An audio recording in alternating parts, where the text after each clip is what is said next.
13 உயிர்களை பலி கொடுத்து தமிழர்கள் எல்லாம் ஒன்று திரண்டு போராடி ஸ்டெர்லைட் ஆலையை மூட வைத்தோம். அந்த ஆலையை திறக்க வேண்டும் என்று சொல்லுகிற ஒரே கட்சி பாரதிய ஜனதா கட்சி. அரிட்டாப்பட்டியிலே இருக்கிற அந்த மக்கள் இன்று போராடி கொண்டிருக்கிறார்கள். தமிழ்நாடு அரசு அந்த மக்களின் பக்கம் இருக்கிறது. ஆனால் பாஜக அரிட்டாப்பட்டியிலே ஏன் டங்ஸ்டன் சுரங்கம் வரக்கூடாதா, சில கிராமங்கள் அழிந்தால் என்ன என்று அண்ணாமலை பேசுகிறார். பொன் ராதாகிருஷ்ணன் 8 வழிச்சாலை திட்டத்தின் போது சொன்னாரே, நாடு நல்லா இருக்கணும்னா 4 பேர் வீடை இடிச்சிட்டு போனா என்ன தப்புன்னு கேட்டாரே. தமிழ்நாடு அதை எக்காரணத்தை கொண்டும் அனுமதிக்காது என்று தமிழ்நாட்டினுடைய முதல்வர் சொல்லி இருக்கிறார்.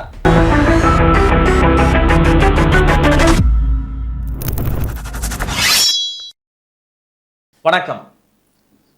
வேதாந்தா நிறுவனம் மீண்டும் தன்னுடைய வேட்டையை தமிழ்நாட்டின் பக்கம் திருப்பி இருக்கிறது. தமிழ்நாடு 13 உயிர்களை பலி கொடுத்து ஸ்டெர்லைட் ஆலையை மூடச் செய்து வேதாந்தா நிறுவனத்தை விரட்டி அடித்ததைப் போல இப்பொழுது மதுரை மாவட்டம் அரிட்டாப்பட்டியிலே அந்த மக்கள் போராடி வருகிறார்கள். என்ன இதற்கு வேறுபாடு என்று சொன்னால், ஸ்டெர்லைட் ஆலை போராட்ட குழு மிகப்பெரிய அளவிலே போராடிய போது, அங்கு இருக்கிற மக்கள் ஒன்று திரண்டு போராடிய போது, குறிப்பாக மாவட்ட ஆட்சியரை சந்தித்து மனு கொடுக்க வேண்டும் என்று அகிம்சை வழியிலே சென்ற அந்த மக்களை எந்த அளவுக்கு வேதாந்தா நிறுவனத்திற்காக அல்லது அரசியல் நிறுவனமாக வேதாந்தா நிறுவனத்தோடு இணைந்திருக்கிற பாரதிய ஜனதா கட்சியை காப்பாற்ற வேண்டும் என்பதற்காக தமிழ்நாட்டிலே ஒரு 2ஆம் தர ஆட்சியை, நிழல் ஆட்சியை நடத்தி வந்த அதிமுக, எடப்பாடி பழனிசாமியின் தலைமையிலான அரசு எந்த விதமான முன்னறிவிப்பும் இல்லாமல் நேரடியாக துப்பாக்கியால் சுட்டு அவர்களை கொன்றது. 13 வயது சிறுமி ஸ்னோலின் வாயிலே குண்டடிப்பட்டு செத்து கிடந்ததையெல்லாம் நாம் பார்த்தோம். அப்பொழுது எடப்பாடி பழனிசாமி அவர்கள் இவ்வளவு பெரிய துப்பாக்கி சூடு நடந்திருக்கிறதே என்று கேட்டபோது அவர் சொன்ன பதில், தொலைக்காட்சியை பார்த்துதான் நானே அதை தெரிந்து கொண்டேன் என்று சொன்னார். ஒரு பொறுப்பற்ற முதல்வராக அவர் அளித்த பதில் இது. அந்த அளவுக்கு ஒரு 13 உயிர்களை பலி கொடுத்துதான் ஸ்டெர்லைட் ஆலையை மூட வேண்டியது இருந்தது. வேதாந்தா நிறுவனம் அப்படி ஒரு பாதிப்பை ஏற்படுத்தியிருந்தது. அந்த ஸ்டெர்லைட் ஆலை புற்றுநோயை உள்ளிட்ட பல்வேறு பாதிப்புகளை தூத்துக்குடி மாவட்டத்திலே ஏற்படுத்திய அந்த நிலையிலே இந்த வேதாந்தா நிறுவனம் மீண்டும் அதை தொடங்குவதற்கு பல்வேறு முயற்சிகளை மேற்கொண்டது. ஆனால் தமிழ்நாட்டின் போராட்ட களங்கள், குறிப்பாக இந்த ஸ்டெர்லைட் ஆலையை மூடச் செய்ததிலே சட்ட ரீதியான போராட்டத்தில் மதிமுக பொதுச் செயலாளர் வைகோ அவர்களுக்கு மிக முக்கியமான பங்குண்டு. அவருடைய சட்ட போராட்டமாக இருந்தாலும் சமீபத்தில் வந்த தீர்ப்பில் ஸ்டெர்லைட் ஆலையை திறப்பதற்கு வேதாந்தா நிறுவனத்திற்கு அனுமதி அளிக்க முடியாது என்று உறுதியாக நீதிமன்றமும் கூறிவிட்டது. ஆனால் வேதாந்தா நிறுவனம் வேறு வகையிலே மீண்டும் தமிழ்நாட்டை பிடிப்பதற்கு, தமிழ்நாட்டினுடைய வளங்களை அழிப்பதற்கு முயற்சி செய்து அவர்கள் இப்பொழுது பெற்றிருக்கிற ஒரு திட்டம்தான் மதுரை அரிட்டாப்பட்டி அருகே உள்ள மலை கிராமங்களை சேர்ந்த மக்களை அங்கிருந்து அப்புறப்படுத்திவிட்டு டங்ஸ்டன் கனிம வளத்தை எடுப்பதற்கான சுரங்கம் அமைக்கிற திட்டம். இந்த திட்டத்தை பாஜக அரசு கொண்டு வந்திருக்கிறது, ஒப்புதல் அளித்திருக்கிறது. ஒன்றிய பாஜக அரசினுடைய கனிம வள மேம்பாட்டுத்துறையின் சார்பிலே ஒரு ஏலம் விடப்படுகிறது. நவம்பர் 7ஆம் தேதி 2024 அன்று இந்த சுரங்கத்தை அமைப்பதற்கான ஏலம், ஒரு 8 கனிம வள திட்டங்களுக்கான ஏலம் விடப்படுகிறது. 8 நிறுவனங்கள் அதிலே பங்கேற்கிறது. அந்த நிறுவனங்களில் வேதாந்தா நிறுவனத்தினுடைய துணை நிறுவனமான ஹிந்துஸ்தான் ஜிங்க் என்கின்ற ஒரு நிறுவனமும் பங்கேற்கிறது.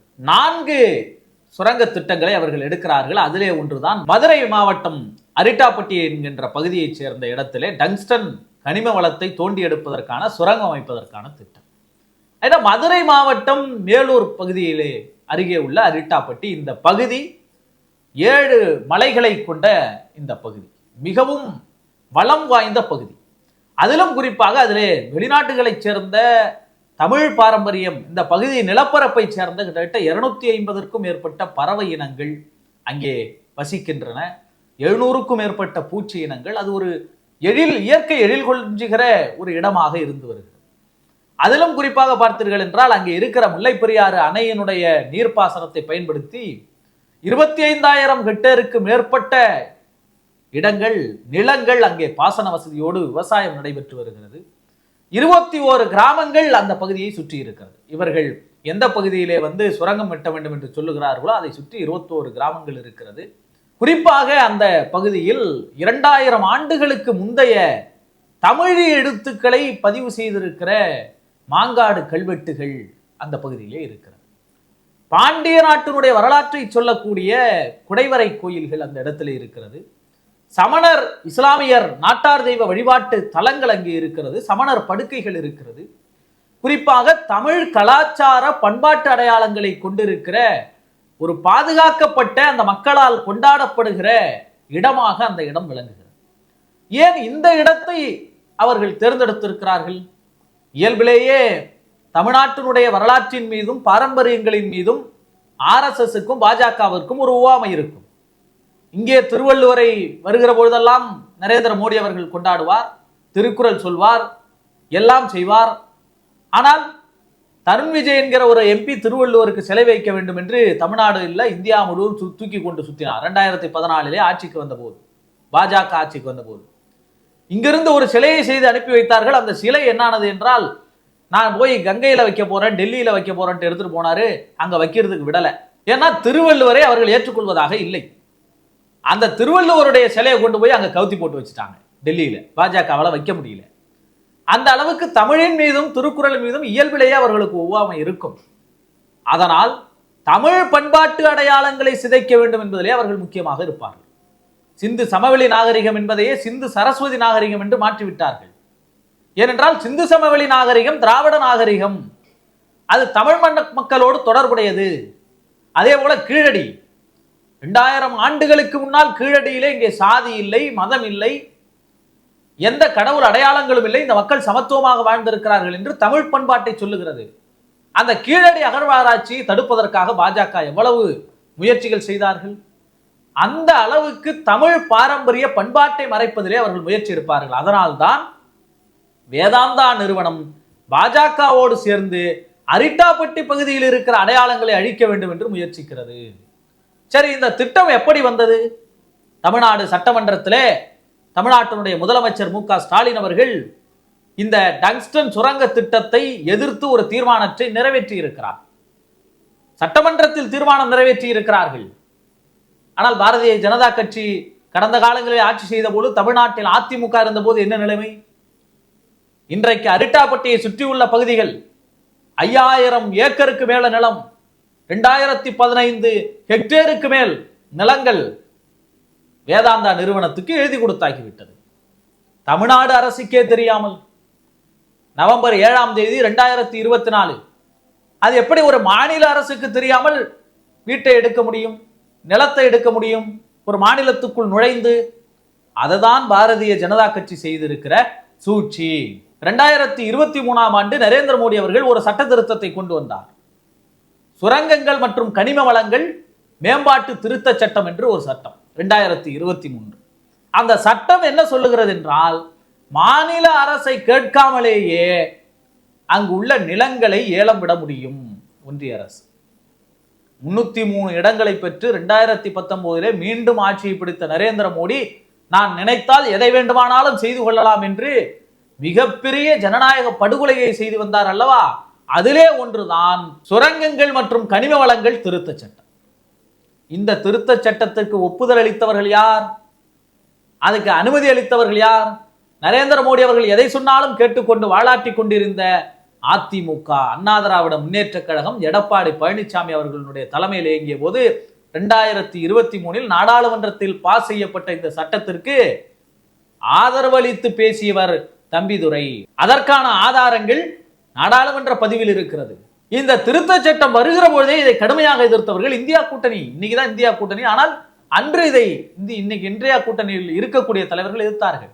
காங்கிரஸ் கடுமையாக எதிர்த்தது, திரிணாமுல் காங்கிரஸ் எதிர்த்தது, தமிழ்நாட்டில் இருக்கிற திராவிட முன்னேற்ற கழகம் மிக கடுமையாக எதிர்த்தது அப்பொழுதே.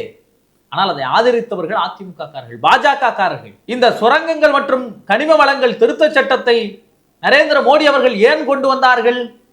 ஏனென்றால் தேர்தல் பத்திரங்கள் மூலமாக 227 கோடி ரூபாய் நரேந்திர மோடி அவர்களுக்கு, அதாவது பாரதிய ஜனதா கட்சிக்கு வேதாந்தா நிறுவனம் நிதியாக கொடுத்திருக்கிறது.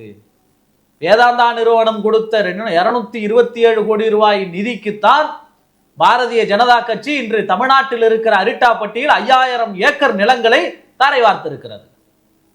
ஆக அந்த நிதியை பற்றி இங்கு மட்டுமா, தமிழ்நாட்டில் மட்டுமா?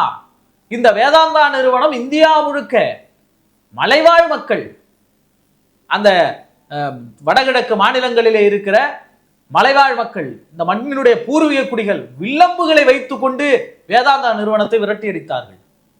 ஆனால் நரேந்திர மோடியினுடைய அரசாங்கம் சொந்த நாட்டு மக்களை, பழங்குடிகளை வேதாந்தா நிறுவனத்திற்காக மிகப்பெரிய அளவிலே ஆயுதங்களை கொண்டு தாக்கினார்கள். அவர்களுக்கு தீவிரவாதிகள் பட்டத்தை கட்டி அவர்கள் மீதான தாக்குதலை நடத்துவது வேதாந்தா போன்ற நிறுவனங்களை பாதுகாப்பதற்காகத்தான். அப்படி அந்த பழங்குடியின மக்களின் நில உரிமைக்காக போராடியதான் ஃபாதர் ஸ்டேன் சுவாமி அவர்கள். ஃபாதர் ஸ்டேன் சுவாமி அவர்களை கொரேகான் வழக்கிலே கைது செய்து பாரதிய ஜனதா கட்சி படுகொலை செய்ததற்கு காரணம் இதை போன்ற பழங்குடியின மக்களுக்கு எதிரான செயல்களில் வேதாந்தா போன்ற மிகப்பெரிய நிறுவனங்கள் எல்லாம், முதலாளிகள் எல்லாம் ஈடுபடுகிறார்கள் என்பதை சுட்டிக்காட்டி போராடியதுதான். இந்த பாரதிய ஜனதா கட்சி தான் இப்பொழுது அரிட்டாப்பட்டியிலே இந்த திட்டத்தை கொண்டு வந்திருக்கிறது. அன்று அதிமுக ஆதரித்து நாடாளுமன்றத்திலே கொண்டு வரப்பட்ட பெருமுதலாளிகளுக்கான சட்டமாக இருக்கிற அந்த சுரங்கங்கள் மற்றும் கனிம வள திருத்த சட்டம் தான் இன்று இந்தியாவில் எங்கு வேண்டுமானாலும், எந்த மாநிலத்தில் வேண்டுமானாலும் மாநில அரசை கேட்காமல் நிலங்களை பறிக்கலாம். இதை பற்றி யாரும் தமிழ்நாட்டில் பேசுவதில்லை. மதுரை மேலூரை சுற்றி அந்த அரிட்டாப்பட்டி கிராம மக்கள் 25 கிராம பஞ்சாயத்துகள் தீர்மானம் நிறைவேற்றி இருக்கிறார்கள் இந்த திட்டத்துக்கு எதிராக. திராவிட முன்னேற்ற கழகத்தில் அமைச்சராக இருக்கிற மூர்த்தி அவர்கள் அந்த மக்களின் பக்கம் நின்று கிராம சபை கூட்டங்களிலே பங்கேற்று எதிராக தீர்மானம் நிறைவேற்றி இருக்கிறார். டங்ஸ்டன் சுரங்க தொழிற்சாலைக்கு எதிராக முதல்வர் மு.க. ஸ்டாலின் அவர்கள் சட்டமன்றத்தில் அறிவித்திருக்கிறார், நான் முதல்வராக இருக்கிற வரை எக்காரணத்தை கொண்டும் இந்த டங்ஸ்டன் சுரங்க தொழிற்சாலையை அனுமதிக்க மாட்டேன் என்று சொல்லி இருக்கிறார். இதே போல எடப்பாடி பழனிசாமி அவர்களால் சொல்ல முடியுமா? ஸ்டெர்லைட் ஆலையை எக்காரணத்தை கொண்டும் திறக்க விட மாட்டோம் என்று கடந்த ஆட்சி காலத்தில் சொல்ல முடிந்ததா? ஆனால் தமிழ்நாட்டின் முதலமைச்சர் இப்பொழுது அந்த உறுதியை தந்திருக்கிறார். ஆனால் பாஜக தலைவர் அண்ணாமலை என்ன சொல்லுகிறார்? ஏதாவது திட்டம் வந்தால் இங்கு ஏன் அனுமதிக்க மறுக்கிறீர்கள் என்று மக்களை குறை சொல்லுகிறார். 13 உயிர்களை பலி கொடுத்து தமிழர்கள் எல்லாம் ஒன்று திரண்டு போராடி ஸ்டெர்லைட் ஆலையை மூட வைத்தோம். அந்த ஆலையை திறக்க வேண்டும் என்று சொல்லுகிற ஒரே கட்சி பாரதிய ஜனதா கட்சி.